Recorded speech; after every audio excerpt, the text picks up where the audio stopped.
मैं और मेरी तन्हाई इस शो में आप सभी का एक बार फिर से स्वागत है। दोस्तों, कल जो मैंने मेरी शादी के बारे में किस्सा आपको सुनाई, ऐसे कई कई हादसे मेरे साथ हुए हैं, लेकिन कहते हैं ना, जिस पे बीतती है वही जाने।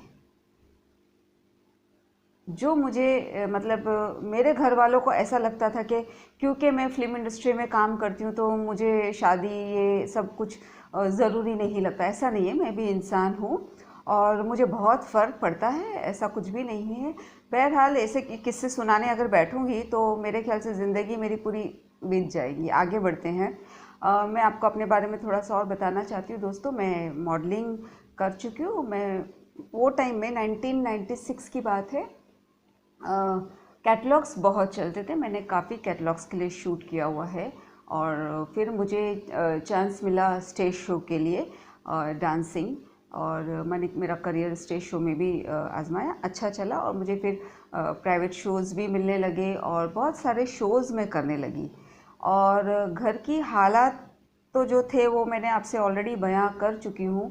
और मुझे शोज़ में पैसे अच्छे मिलने लगे थे, तो मुझे क्या लगा कि मेरा एक्टिंग के करियर को मैंने थोड़ा कम फोकस की और मैं शो लाइन में बिज़ी हो गई, क्योंकि मुझे पैसे वहाँ पे बहुत अच्छे मिलते थे और मुझे बड़ी खुशी होती थी।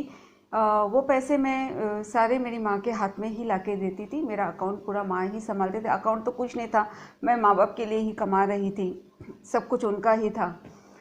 एक बात बता दूँ आगे बढ़ने से पहला दोस्तों, वैसे मैं बहुत बहुत गरीब हूँ। गरीब इसलिए हूँ कि उनसे पूछो जिनके माँ बाप नहीं होते। मैं उस वक्त बहुत अमीर थी जब मेरे माँ बाप थे। तो प्लीज़ आप लोग, अगर आपके माँ बाप हैं तो प्लीज़ उनका बहुत ख्याल रखिए, उनकी दुआएं लीजिए, उनका प्यार लीजिए और उनको प्यार से रखिए। ये दौलत आप कभी कमा नहीं सकते पैसे से, इतना याद रखना। ये मेरी पर्सनल फीलिंग्स है, क्योंकि जब से मेरी माँ गई है तो मैं बहुत अकेलापन महसूस करती हूँ। बहरहाल आगे बढ़ते हैं। और फिर मैं शोज़ में चली गई। उस वक्त मेरी सब बहनें, पूरी फैमिली सेटल थी और मैं, मेरी मम्मी डैडी, हम रहते थे साथ में। हम वाशी में रहते थे, वाशी। और वहाँ पे बहनों का आना जाना, बहनोइयों का आना जाना, सबके बच्चों का आना जाना होता था। लेकिन मैं इतनी बिज़ी रहती थी कि मैं ज़्यादा घर में नहीं रहती थी दोस्तों, मैं काम में अपने बिज़ी रहती थी। और मैंने कभी ये ध्यान नहीं दी कि मैं कमा रही हूँ, लोग आके खा रहे हैं या मम्मी क्या खर्चा करी, नेवर। बिकॉज़ वो मम्मी की अमानत थी।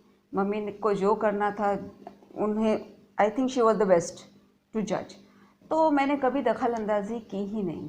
और कहते हैं ना, फिर बाद में जब वक्त निकल जाता है और उस वक्त आपको कोई ऐसा कहता है, अरे ये तो तुम जो नाच रही हो ये तो हराम है।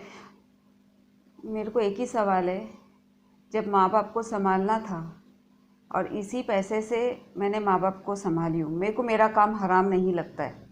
क्यों? क्योंकि उसी पैसे से मेरा घर चलता था, मेरे माँ बाप का पेट भरता था और यहाँ तक कि जो कोई भी आता था गेस्ट, वो उसी पैसे का खा के जाता था।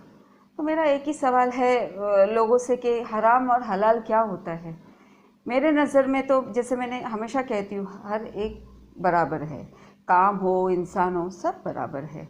तो प्लीज़ दोस्तों, आप भी सोचिएगा ज़रूर कि क्या हराम हलाल होता है। कल आगे बढ़ूंगी मेरी कहानी में, बहुत इंटरेस्टिंग है। प्लीज़ मेरी कहानी के माध्यम से अच्छी चीज़ें अपनाइए।